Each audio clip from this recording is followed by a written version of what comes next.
Come and have a look at this. The Ferrari Puro Sangue has one of the best launch control sequences. I press upon that, it goes into launch. Right, and the car drops down on its suspension, ready for action. I floor the throttle, gives me the revs, but I'm actually not going to launch it right now. I'll do that later in the video to find out how fast it is from 0 to 60 miles an hour. Before then, I'm going to talk you through this car. So the exterior, the interior, how practical it is. I can barely feel anything. I'm going to tell you what's good about it. Could have been a bit what's not so good about it. And of course, I'm going to take it for a drive. Dog liked it. I'm Matt Watson, and you're watching Car Wow. Let's start this video by talking about the design of the Puro Sangue. Now, Ferrari says it's not an SUV. I shouldn't call it an SUV, even though it is definitely an SUV. Do you agree with me that it's an SUV? Well, I'll put a comment, it's pinned, vote. Is it an SUV or not an SUV? It's an SUV. I think it's an SUV. Anyway, let's move on. I like the light design here, this cool light design with the main kind of light is down here and the daytime running lights up here. A trend first started on a Citroen, so Ferrari is copying Citroen with its light design now. Also, everything that looks like a vent is indeed a vent. It's all vintage, it's all real, there's no fakery. You've got two Ferrari badges here, you've got the main one there, like on the sports cars, and then you get an extra one down here as well. Moving down the side, there's more vintage going on here. Look at this, these got air curtains here that help smooth the airflow down the side of the car, vents in here, and I like the way they're doing this cutaway with the wheel arches. It's just interesting, and it makes it look mean. Speaking of which, this car's like fully blacked out really, and these aren't the actual original wheels, these are Novitec wheels. The sizes are the same though, 22s here at the front and 23s at the back. That's what you get as standard. The owner of this car, who's lent it me, Steve Kira, thank you Kira from Kira Solutions, he didn't like the standard wheels, so he upgraded to these. So this car has the crests on the side, and as we go down, look, it's kind of like a big sporty hatchback, isn't it? So maybe it's not an SUV, it's just a big fat sporty hatchback. Don't think Ferrari would want me to call it that. Anyway, who cares? So moving down to the rear, really like the shape of the tail end of this car. Once again, intricate designs here, rear vents, no messing about. Is it the coolest looking SUV? Is it better looking than an Aston Martin DBX? I actually think yes. It's very expensive though. So the starting price, £313,000. So this one though, with all the options, £430,000. And a lot of that added cost is carbon fibre. So I'll just talk you through the carbon fibre on the outside of this car and the price of it. Carbon wheel arches, carbon rear diffuser, carbon under door cover, which I think is Ferrari speak for side skirts, carbon mirrors, carbon splitter. And the total for the exterior is, yeah, there's more optional carbon inside. Carbon sill cover, carbon instrument cover, carbon here and carbon there. And finally, the carbon steering wheel pack.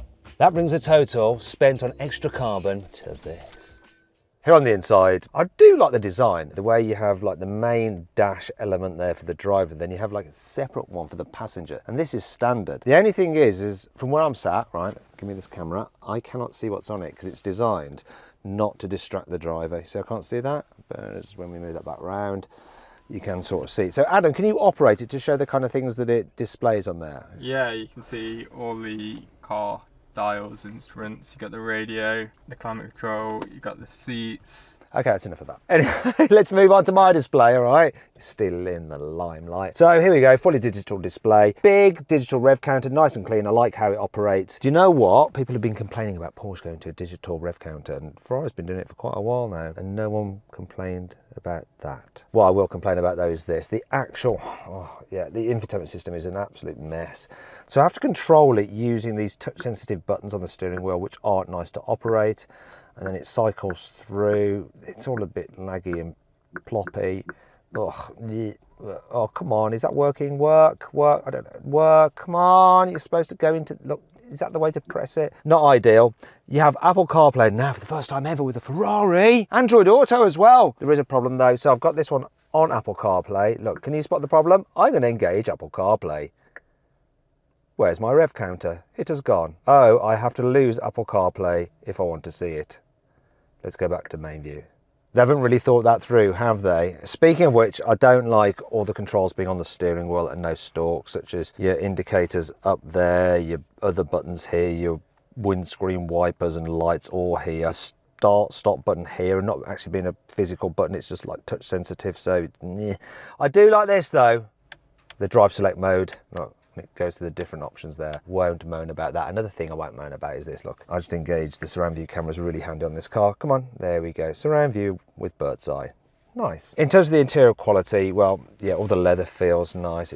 It's generally got a very expensive luxury vibe to it. Though, there are a few bits where the stitching is a bit skewy. Look at down here, see all that? It's not great. And then it looks like someone missed the actual place for that stitch to go. Same up here, look, it's all a bit wobbly, wibbly, wobbly. It's like they got Lotus to do it. A Lotus from years ago. But, you know, you got a vanity mirror with a little bit of nice kind of blue lighting. And there's some decent practicality in here. So underneath here, we have some cup holders lined with the felt. Plenty of space there. Oh, that's okay, although bigger bottles might topple a bit when you accelerate. Reasonable sized door bins, which you can fit big bottles in.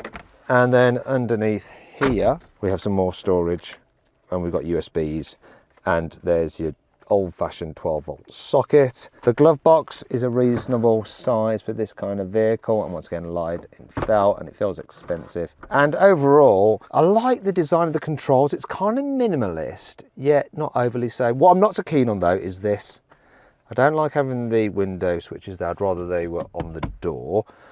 Also, this is in some ways good. These are the drive select modes, like with automatic and manual, reverse, launch control. But you expect them to slide forwards and backwards. They don't. You just pull them like that. Can you see? You just press them. And so I'm not so keen on the operation of that. What I do like is what they've done with the climate controls. They're not buried in the screen. They're just all up on here. So you can quickly access stuff. And then you press that out like that to control the fan speed and so on and so forth. I do like that. It's a nice feature, that is. Now, these are called the new, what are they, new age or new form or new something? See, what is it? What are they? It's a weird name for always giving them, but they are really nice. They're quite firm, but at the same time, very, very comfortable. I love Ferrari seats, to tell you the truth. New style seats. They're called new style seats, apparently. One thing I don't love so much is this, the way they've put the button to open the door there. The handle's there, so you want to be able to touch it, but it's a stretch like that if you haven't got the largest hands. Minor complaints. In terms of getting an ideal driving position, obviously these new style seats are fully electric, and you can jack the seat up quite high if you want more of an SUV kind of vibe going on, or you could go more sports car by having them almost slammed right in the body of the car. And of course you've got an electrically operated steering wheel like that, with quite a decent range of adjustment. And I think that is all you need to know about the interior of this car. Here in the back, you get the same seat design as in the front. Though here, for some reason, they don't feel quite as comfy, and I just don't know why. I'm not sure if it's the fact the base isn't quite so deep. You also seem to sit higher up. These ones, they're electrically operated. Looks like I can move them forwards and backwards, and I can make them more upright or have them reclined, though that's as far as they will recline. Knee room, that's all right. Foot space, that's all right. Headroom, that's not all right. Look, my head's touching that. People over 6 foot will find it a bit of a struggle in the rear of this car. If you need to carry rear occupants in more comfort, you're probably better off with an Aston Martin DBX. And to see my video review of that car, follow the QR code appearing on the screen right now. Alternatively, if you're watching on a mobile phone, just click on the pop-out banner. In terms of other things in the back here, look, we got wireless charging, USB-Cs, you got your operation once again for the windows here on the center console bit, but I do like this. The windows go all the way down. You have a similar climate control thing going on here. This car's the upgraded heated rear seats, yep, and ventilated. So that's good. Oh, I've just turned them on. They're going to make a noise. Let's just turn that off again. Right, let's go away. Go away. Right, here you have some cup holders. Boink. They are in there. There are some door bins. They will fit bottles, but at the moment I'm just fitting my arm in them. You have some little folders on the seat backs as well. And there's your air vents, which seem like they're in an ideal place to blow air up your skirt if you're wearing a skirt. Because it's an SUV, even though Ferrari won't admit it, this is the most practical Ferrari to date. So the luggage capacity is 470 litres. It's good, but not that good for an SUV. Lamborghini Urus's boot is 620 litres. And if you want to watch my full in-depth video review of that car, click on the pop-out banner up there or follow the QR code appearing on the screen now. But let me just show you how practical it is. There is enough room for a full-size man in here. So man, can you get into the car? We'll just check that you can fit in the boot without too much trouble. I am going to shut it Scream if, I don't know, if you are in pain. Don't know why you'd be in pain, shouldn't be. That's all fine. So there's plenty of room for a man. It's a new test, the Car Wow Man in a Boot test. Okay, man, please exit. Right, so if you need added practicality and more space, you can fold down the rear seats. It's a bit unusual to do it. You remove this divider, you then give it to said man. Thank you, that's quite heavy, that is. And then I'm going to press these buttons here to fold the seats down. Fold, fold, fold, fold. Do the other side as well, come on. Come on, there we go. Bear with me.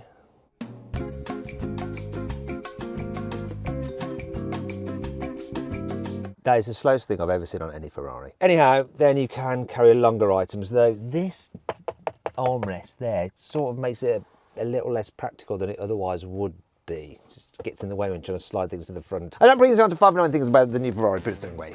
The windscreen wipers are so aggressive that if it's been raining and you stood next to the car and someone turns on the wipers, this happens. Brilliant. Well, you can fit this part, come on, of the load cover underneath the false floor. I wish that would just stay up there. Good. Like that, look, that fits, and this bit here as well. Come on. There. That fits. You're not getting this dividery bit in there as well. Like, it just doesn't go. We tried it numerous angles and different ways, it just doesn't fit. So if you want to fold down the seats, you're going to have to carry this separately in the car. There is quite a lot of shiny black plastic trim, which can easily scratch. So if you buy this car, you want to do exactly what Steve has done and have the interior PPF protected as well. This is a super expensive luxury car. Yet, after just 4,000 miles, we're getting this noise from the window.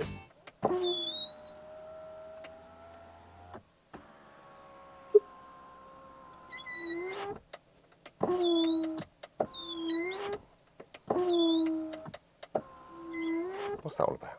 The claimed fuel consumption on this car is 16 miles to the gallon, but I can't verify that because I've looked into the trip computer and I can find no mention or reading for the average economy. It's like Ferrari doesn't actually want to talk about it. However, if we look down here at the fuel gauge, it says we've got about 55% of the tank capacity remaining. The tank capacity is 100 litres, so that 55% will give us 110 miles range. So the car's computer is sort of thinking that it's averaging 2 miles for every litre of fuel. And what's even more annoying is, considering you're going to be filling this car up quite a lot, it's a bit of a faff to shut the fuel filler cap. Look,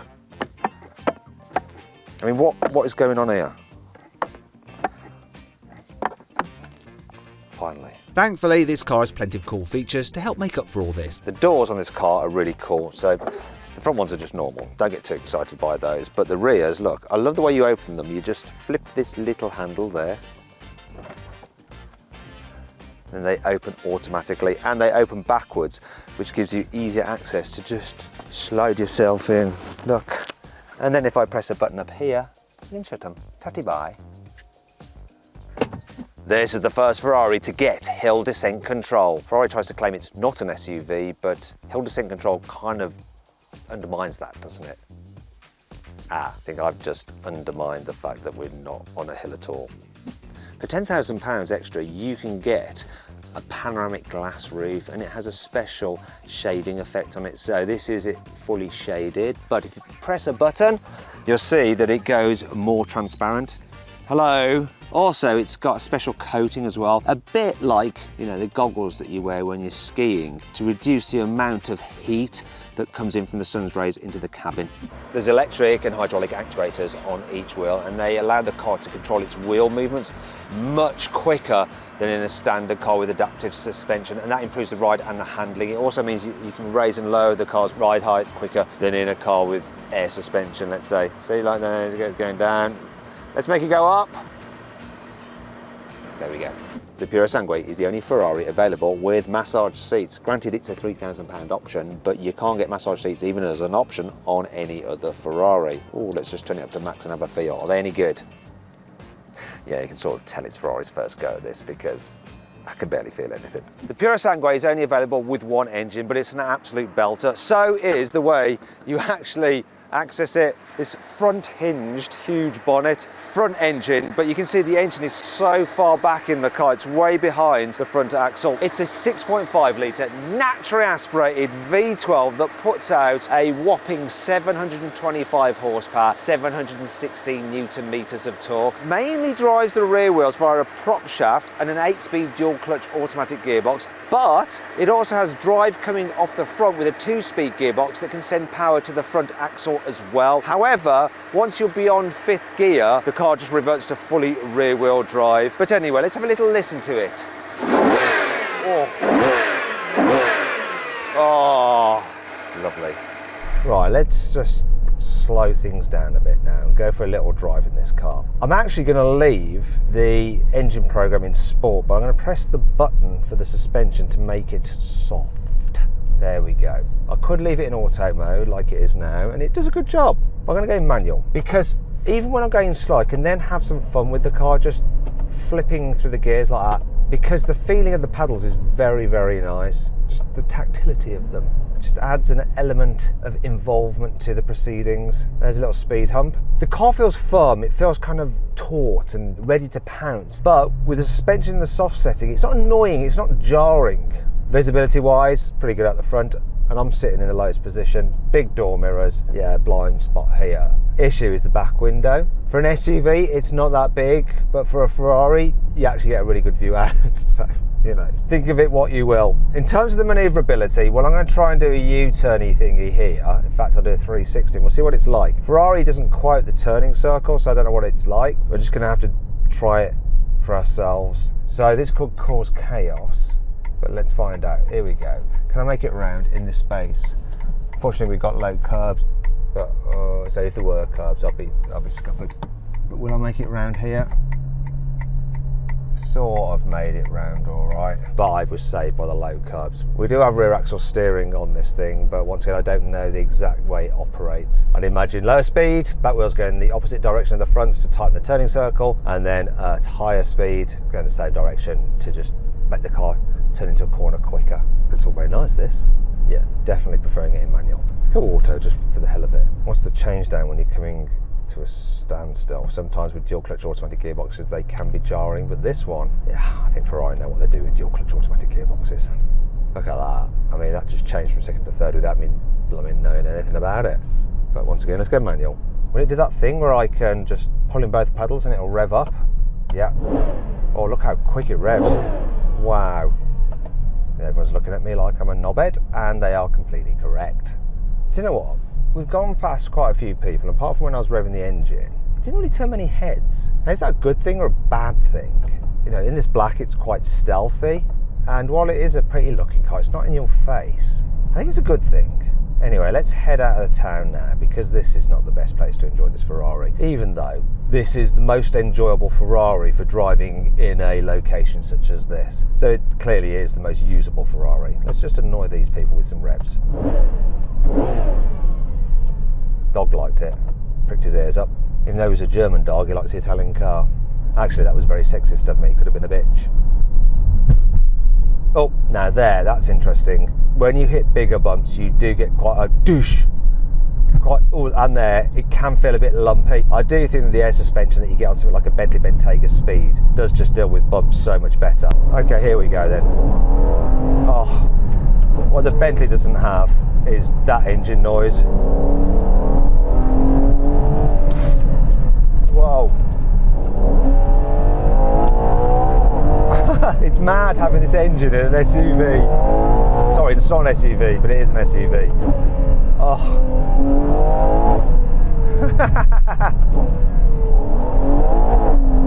And you know what? It feels quite manic. That's quite interesting about it, actually. So you don't have the wallop of torque that you get from like the turbocharged SUVs. Instead, you chase the revs. You actually find yourself going surprisingly quicker than you think, because you've gone through the rev range and you look down at the speedometer and you're like, oh my gosh, that is a lot of speed. Despite the speed though, you know, you go into a corner and it really does just stay completely flat. It's so responsive for an SUV. I think it is the most responsive of all the sporty SUVs I've driven. There's no getting away from the weight though, and the raised driving position and the raised centre of gravity. At some point, it's just going to start pushing wide in a corner. You know, Ferrari quote like just over 2 tons, but that's dry weight. So wet weight with fluids and stuff, you know, it's over 2.1 tons, which is heavy for a Ferrari. It just is. But all these SUVs, they're even heavier. It is the sportiest SUV to drive, I do think. Whoa, this thing pulls. And it's so much fun to rev out. There is one complaint, it's that I find the brakes a little bit grabby when you first touch them. But after that, the pedal feel is very, very consistent and they're strong. I love the fact that you get carbon ceramics as standard on Ferraris. It's absolutely the way it should be. So if you're driving to the Alps and you're doing hairpin after hairpin, you're not going to get any fade and drop off the edge of a mountain. There is another thing about it. While it's the sportiest, unless the conditions are dry, then it can be one of the scariest. In fact, it does just feel like a Ferrari sports car when you are driving it slightly quickly in the wet. The setup of the four-wheel drive system means that most of the time it just drives like a rear-wheel drive car. And so if you put your foot down suddenly in the wet, it can step on you. I had that earlier, it just went sideways on me, even though I was in sports setting, not with the stability all the way off, and it was quite frightening. I did manage to gather it back up again, so it was fine. But you do notice if the conditions aren't quite perfect and the road is a bit bumpy, it's sort of like tram lines quite a bit when you're accelerating. Now my viewpoint on that is a bit mixed, so it does have an edge to it. You do have to have your wits about you with it. That does mean that it's definitely engaging, and it does give it a feeling that it's more like a sports car than a sports utility vehicle. It really does. It's just got that really racy feel to it that you'd expect from a Ferrari.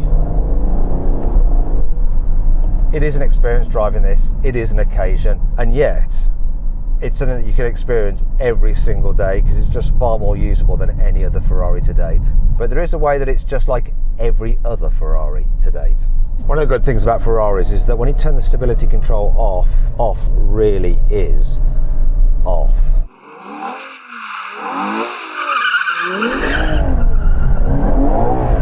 So good. Nicely balanced as well. Now four-wheel drive vehicles can sometimes pull you straight really badly, but this really does like to play.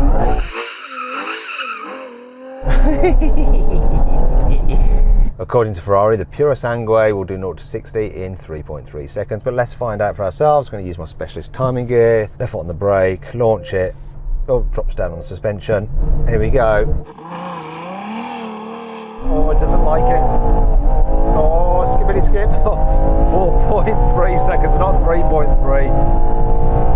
Oh, let's just push on to the quarter mile. 12.29. And that's all down to the surface being wet. I'm going to give it one more go. Let's go the other direction. Maybe it's a bit dry this way. Oh, no, it's not. Here we go again. It's not liking it. Oh, launch. There we go. Come on, hook.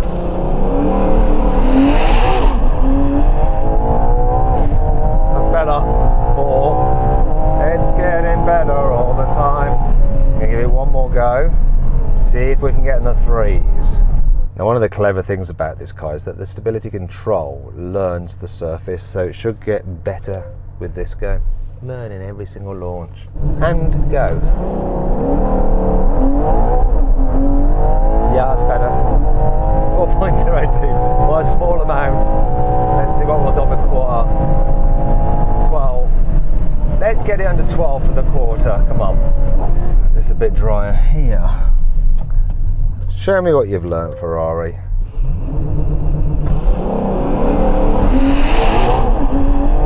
That was better. Yeah, 3.85. Going to keep on going for the quarter mile.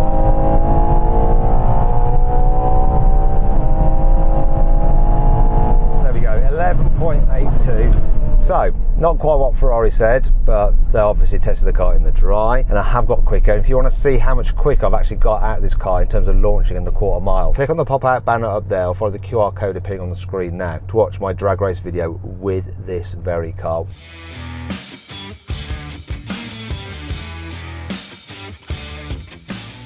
So then, what's my final verdict on the new Ferrari Purosangue? Should you avoid it? Should you consider it? Should you shortlist it? Or should you just go right ahead and buy it? Well, if you get the opportunity, you should just go right ahead and buy it because you could sell it the next day for a profit, but that's not the real reason. I think you should go right ahead and buy it because it's such a special feeling car for an SUV, even though it's not an SUV, but it is an SUV, though it's the only SUV with a naturally aspirated V12 and that feels genuinely sporty to drive. Anyway, I hope you enjoyed the video. If you did, give it a like. If you want to watch some other videos, click on the video windows, and if you click on the CarWow logo, you can sell your car the easy way and have dealers all across the country bidding on it. Thanks for watching.